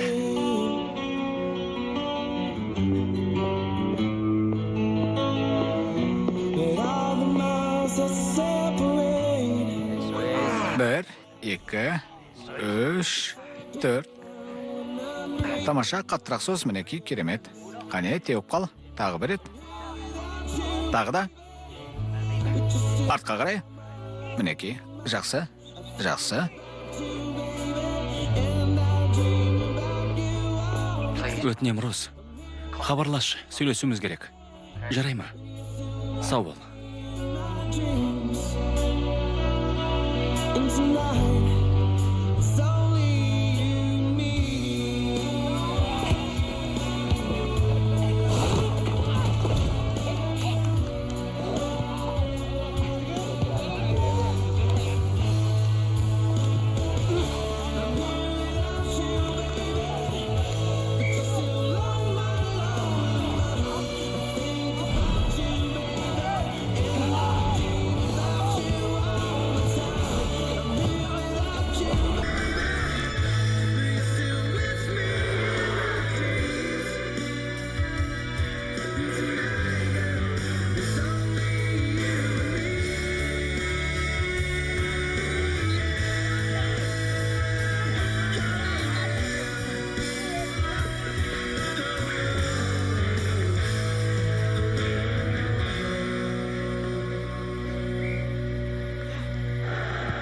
Чемпиондар лигасының Лионда өткен жартылай финалы тең оймен аяқталған соң, енді жұрттың назары Барнабеу стадионына ауған сияқты.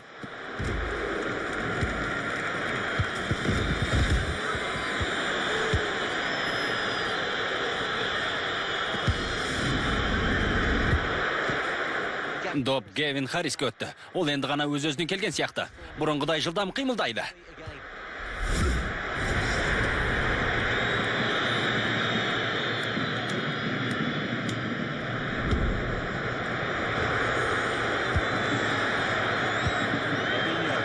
Ronaldinho да бар өнерімен күшін салуда. Кевин Харрис допты қақпаға жақсы бағыттады.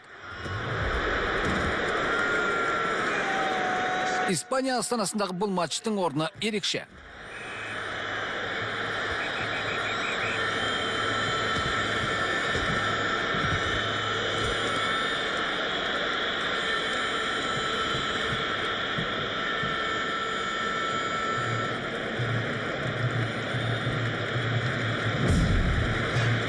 Бекхэмнің айыпдобы. Харрис допты қақпаға бағыттады. Кевин Харрис.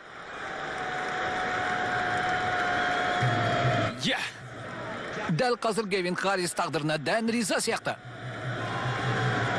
Бүкіл Барнабеу Харриске қошемет көрсетуде. Ол керемет өнер көрсетті. Шеберлігінің шырқау шегіне жеткен футболист алаңға Муньес шықты. Бұл ойыншының 5-ақ минуты ғана бар.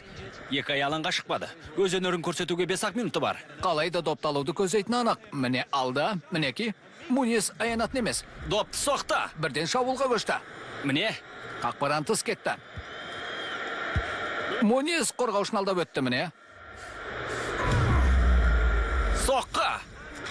Муньес гол соқты. Мінеки олар финалға жолдамаларын алды. Керемет соққы. Допты аяғына салып ары бері бір-екі айналдырды, сондай дәлдікпен қақпаға бақтады. Тәжірибесіз ойыншы енді артта қалды. Бүгінгі матч біраз қиынға түскен сияқты. Иә, алғашқы таймда олардың бізді әбден есеңгіреткенін жасырудың керегі жоқ. Бірақ жеңіс лиондық жігіттерге бермады. Футбол деген осы, біреу жеңеді, біреу жеңіледі. Бірақ ең маңызды сәттің алды екені белгілі. Ақтық ойынға сен шығасың ба әлде бапкер Сантьягоны таңдайды деп ойлайсың ба?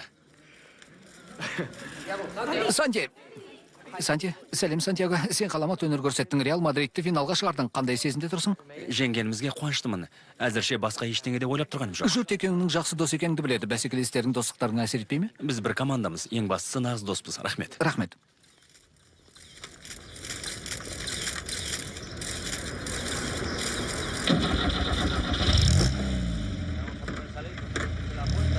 Ана есіктен қалай өтетінімізді білмеймін. Жүр байқап көрейік.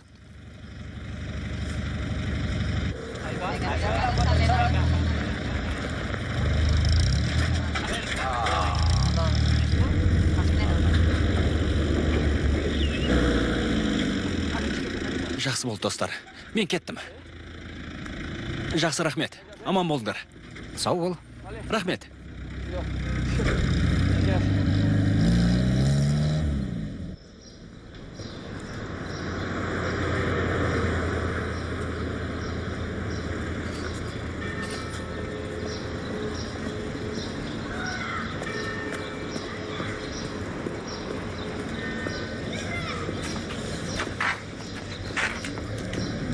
Өтінем, кешіріңіз.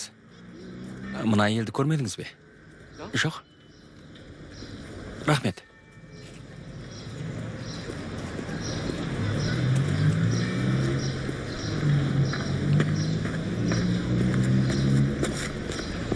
Кешіріңіз, көрмедіңіз бе? Оны ертең аласың. Қара, біреу келе жатыр. Ертең жолғамыз. Әй, достым. Мына елді көрген жоқсың ба? Жоқ. Не ғой, сағатың сондай әдем екен. Оның қайда істейтінін білем.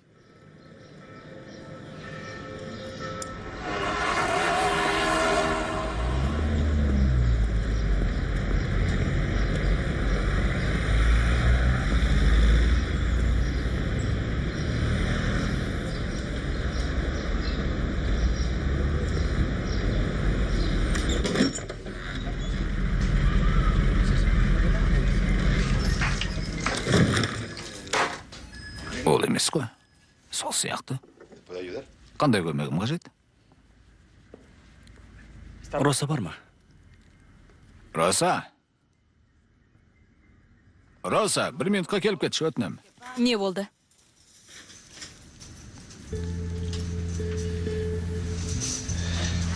Кешіріңіздер, мырзалар, дәмхананы жабамыз. Жаңа ғана келдім ғой. Не айтып тұрсың, келгеніміз осы ғой. Бүгінше істемейміз. Келесі келгендеріңді тегін сұра. Өтінем, ертең кездесеміз. Ертең әдеттегі уақытта ашамыз.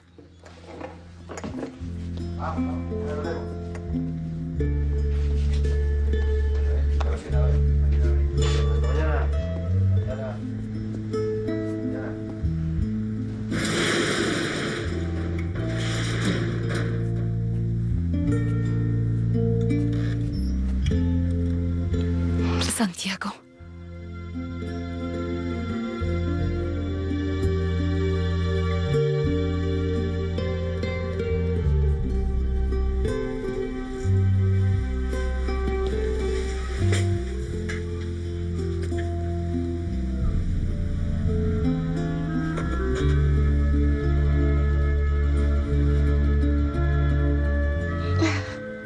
Мигель, бұл менің ұлым ғой.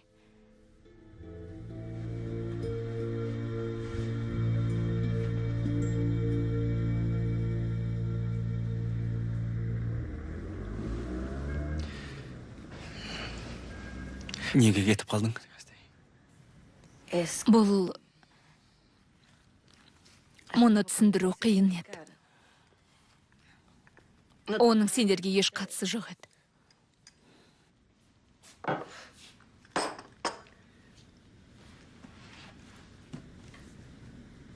Мұның бәрімізге де қатысы бар. Сендерді тастап кеттім. Бір күні үйге қас қарайғанда қайттым. Екі адам мені зорлап кетті. Біреуі әкеңнің ағасы болатын. Сосын мен әрең үйге жеттім. Болған жайды әкеңе ешқашан айта алмайтынымды білдім. Қорқып кеттім де үйден қаша жөнелдім. Иә, мұны түсіндіріп неге хабарласпадың? Не үшін? Сантьяго, 3 апта өткен соң қайта келдім. Сендер кетіп қалыпсыңдар. Отбасымның қайда кеткенін айтатын бір адам табылмады. Білетіндер ештеңе айтқысы келмеді. Әрі тым кеш еді. Мехикодан кетіп қалыпсыңдар. Сені теледидардан көргенде сенімен сөйлесіп шер тарқатқым келді. Бірақ мені көргің келмейтініне сенімді болдым. Ондай ойға қалай бардың? Мен ашуландым. Әкем де ашулы болды. Ашуға толы жүрегімен өлді. Бүкіл әлемге бәріне саған ашулы еді. Сені жақсы көрді.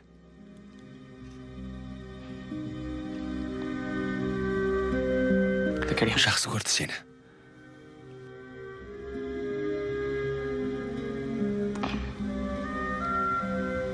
Кешірші.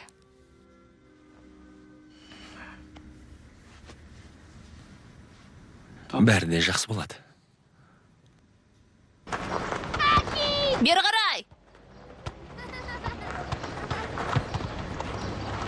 Теп бері! Бол! Энрике, кімнің келген қараш?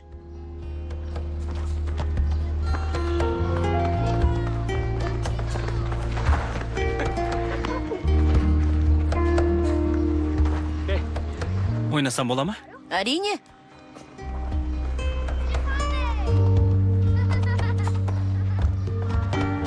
Енді ойнаймыз. Теп енді.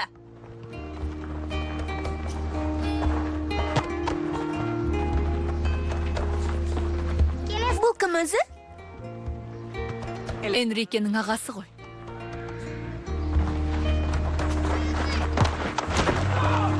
Гол! Я! Я!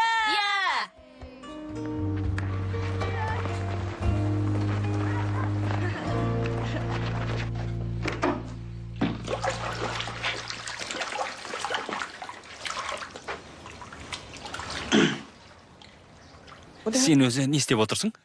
Ештеңе... Аллергиядан бетіме бірдеңелер шығып кетіпті. Сол үшін мына масканы жағып қойдым. Сол бөрткені кетіреді екен. Сол үшін. Бетіңе бөрткен шығып кетті ме? Жай, аллергия ғана ғой. Иә. Мынауың сұмдық қой, достым. Негізі, білесің бе, сенен шындықты жасырмай қояйын. Бетіме әжім түсіп кетті. Ешқандай бөрткен емес. Бетім әжімденіп барады. Бар осы. Не? Сүйектерімді сықырлайды, бетімді де әжім басты.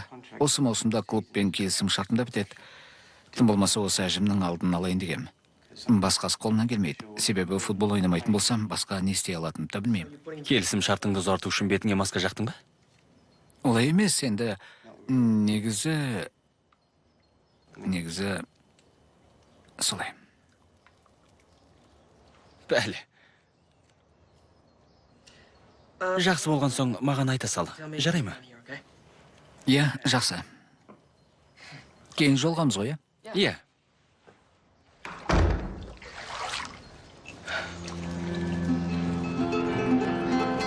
Әже, Сантидан хат келіпті. Қараш, Бұлар кімдер? бұл сенің апаң мен інің.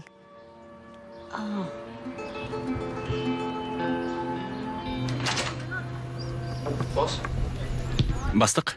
Тыңда, менің жиналысым бар, кейінірек хабарласамын. Жақсы.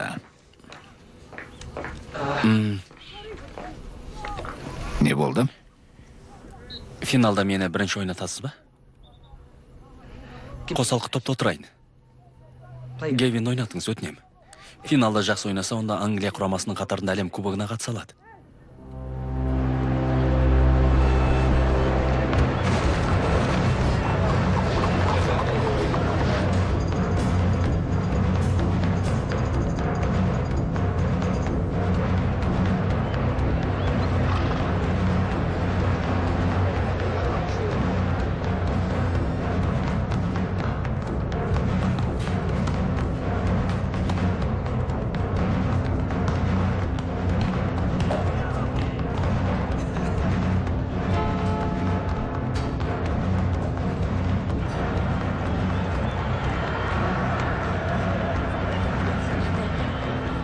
Рахмет.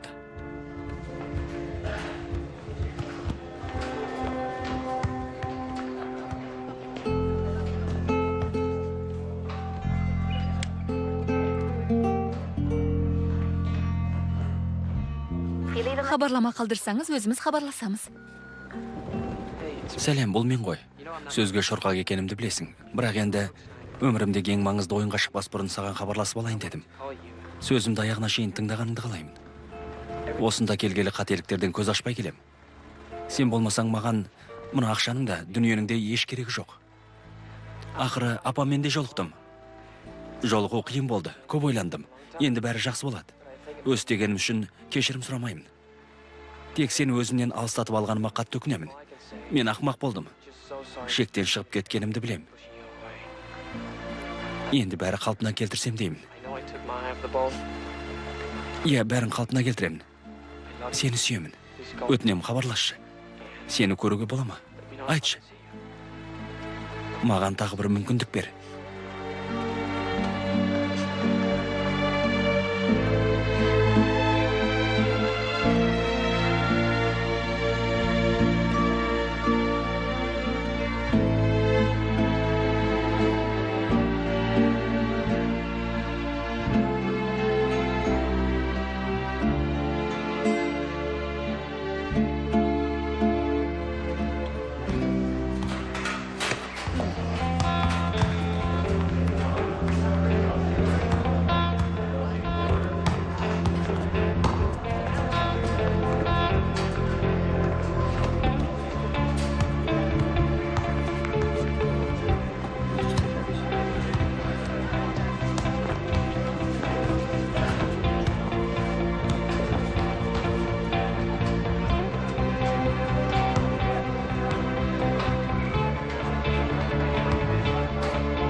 Мырзалар, сендерді мақтан етем.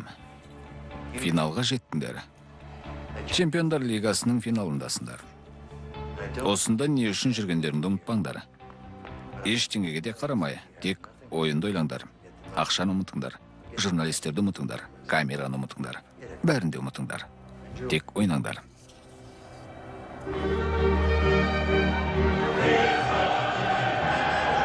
Мінекей, дүние жүзі көз тіккен ақтық ойын бәсекесі басталады.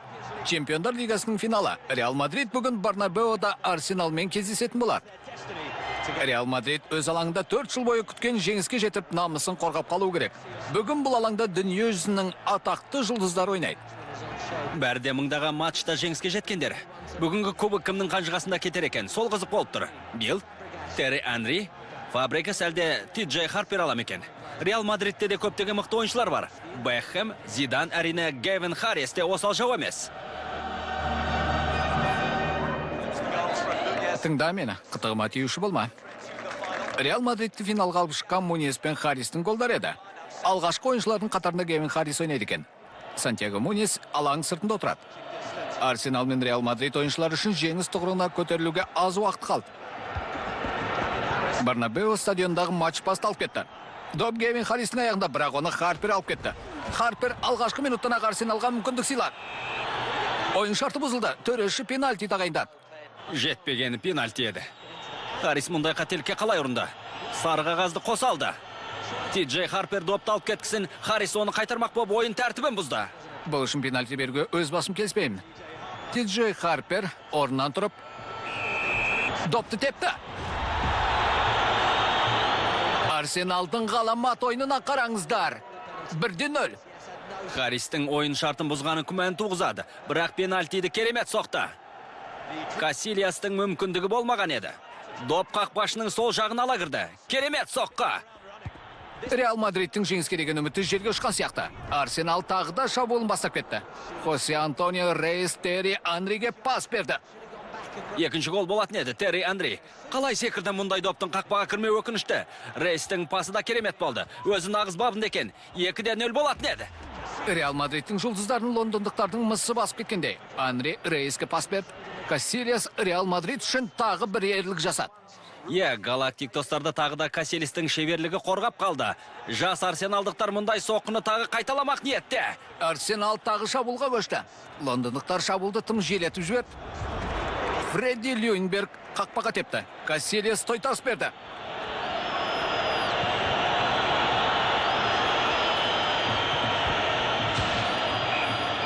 Осы алғашқы тайындағы Реал Мадридтің батыры тек осы Касильяс. Алғашқы тайының ысқырығы Реал Мадридті қорғап қалды. Олар үшін сұмдыққа толы 45 минут болды. Муньес дайындал, алаңға шығасың. Ай, Бикеш, ренжіп қалдың ба? Иә. Бұл жерден бұралық кеттей кететін боласың. Мен сені жеңем. Не? Шеңе ғой, қане? Жоқ, оны қайтесің. Сөзіңді текке шығындама. 1-0. Ти-Джей сені алаңда мазақ етті. Білем бастық. Не айтпағыңызды түсінтірмін. Сондықтан еш аянбауың керек. Кім екеніңді дүйім жұртқа дәлелде. Сандиді шығарам, екеуің бірге ойнайсыңдар. Енді алаңға барды, еркек екеніңді көрсет маған. Командада болған өзгерістер мүлде біз күткендей болмады. Муньес шықты, бірақ ол Гевин Харриспен жұптасып ойнайды. Арсенал жағдайдың бұлай өзгерін күтпеген шығар Билл. Қызық, екеуінің жұптасуы қалай болар екен? Не болса да екеуінің тезірек қимылдауы керек. Екеуі соңғы рет Ньюкасл Юнайтед клубында бірге өнер көрсеткен еді. Арсенал үшін жеңіс тұғырына көтерілуге аз қалды. 45 минуттан соң өмірінде алғаш рет Еуропа чемпиондар кубогына қол жеткізуі мүмкін. Фабрегас Анриге пас берді. Анри допты жылдамдықпен іліп әкетіп қорғаушылардан да өтіп кетті. Нағыз керемет. Есеп 2-0. Арсенал алда.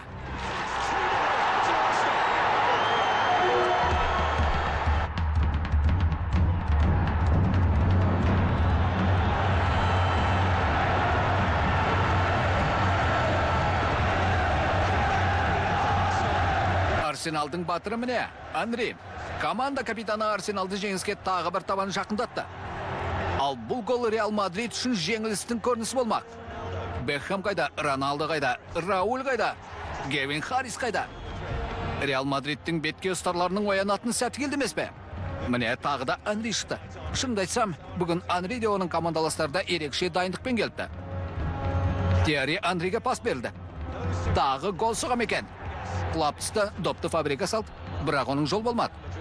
Реал Мадридтің нағыз ойынды қашан бастайтыны қызық болып тұр. 2-0 есебімен Арсенал алды, әрі тағы қанша гол соғатыны беймәлім. Бекхэм допты сол қапталға тебуін сұрап тұр Рональдо. Бұлардың бәрі әлі көзге түсе қойған жоқ. Роналдоға пас берді, бірақ допты Лехман алып кетті. Осы финал кездесуге Арсенал әлі қателесіпте, доптан айырылып та көрген жоқ. Осы бетінен танбаса, олардың жеңіске жететіні айдан анық. Робби Ван Перси шықты. Ұста. Тағы да Касильяс. Тағы да Касилес. Касилес болмаса Мадридтік Реалдың үміті үзілер еді. Реал Мадридтің жағдай тым нашар. Реал Мадридтің жұлдыздарының түрлері бұзылып кетіпті. Барнабеодағы жанкүйерлерінің де жайы мәз емес екені белгілі. Арсеналға алғашқы ұпайды сыйлаған Ти-Джей Харпер. Реал Мадридтің ойыншысы Сисиньо алға шықты. Арсенал тағы шабуылда. Александр Глеб Терри Анриге пас берді. Бұл матчта доп Реал Мадридке бір бұйырмайтын болды. Доп Фредди Люнбергте. Оны итеріп жіберді. Арсенал үшін тағы бір пенальти тағайындалатын сияқты. Иә, солай. Жоқ. Реал Мадридтің қорғаушыларының Терри Анриге тісі батар емес. Сөзсіз ол керемет пас берді. Фредди Люнбергті артынан келіп итеріп құлатты. Ойын тәртібі бұзылған айдан анық. Тағы да пенальти тағайындалды. Уақыт өткен сайын Реал Мадридтің жағдайы мүшкіл болып барады. Есеп 3-0 болуы ғажап емес. Өткен жылы финалда Барселонадан жеңілгендерін әлі ұмытқан жоқ. Қазір Ти-Джей Харпер гол соғатын болса, онда Реал Мадрид үшін ешқандай үміт қалмайды.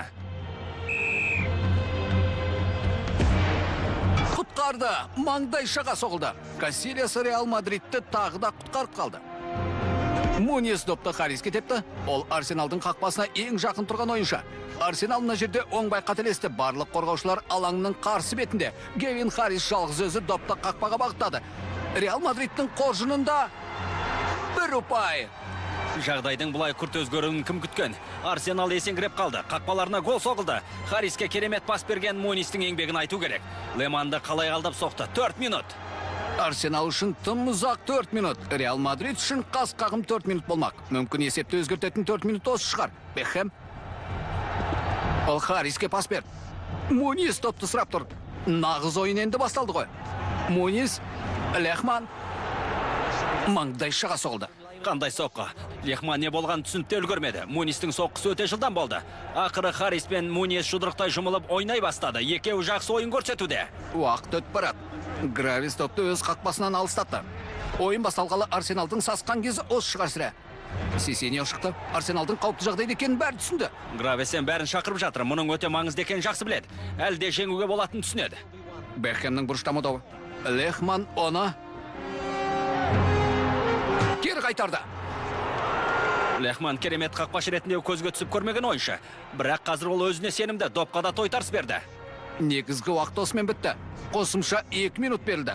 Тартысты чемпиондар лигасының финалы бітуге жақын. Роберто Карлос допты әуелетіп жіберді. Реал Мадрид үшін әр секунд маңызды.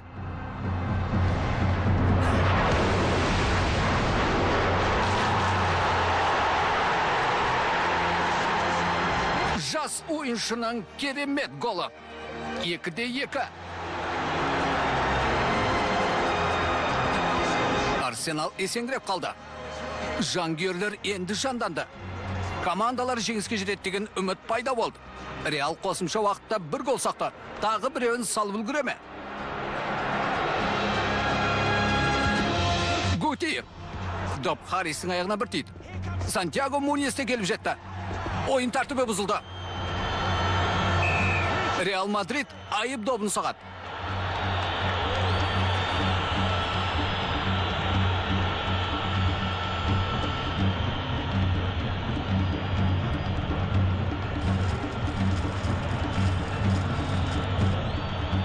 Бұл сәтті сеніп тапсыратын жалғыз адам болса, ол меніңше Дэвид Бекхэм. Шешуші кезеңдегі ең жауапты адам. Реал Мадридтің чемпиондар лигасында жеңу тек Бекхэмге байланысты. Бекхэм.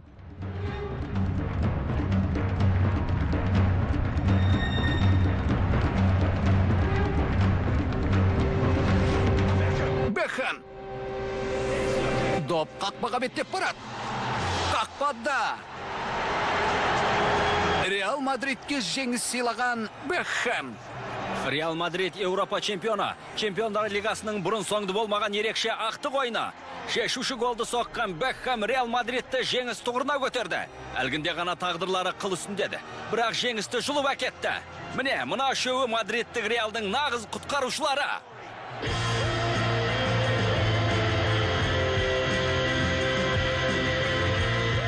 Жалғасы бар. Фильмді қазақ тіліне аударған Қазақстан ұлттық телеарнасы 2013 жыл.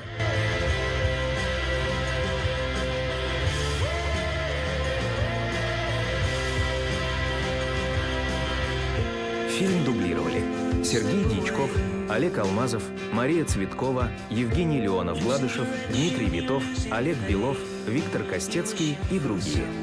Перевод Ольги Воейковой. Автор синхронного текста Александр Фарафонов. Режиссер дубляжа Евгений Мезенцев. Звукорежиссер Александр Чупрын. Фильм дублирован компанией «Невафильм» по заказу Disney Character Voices International. Санкт-Петербург, 2007 год.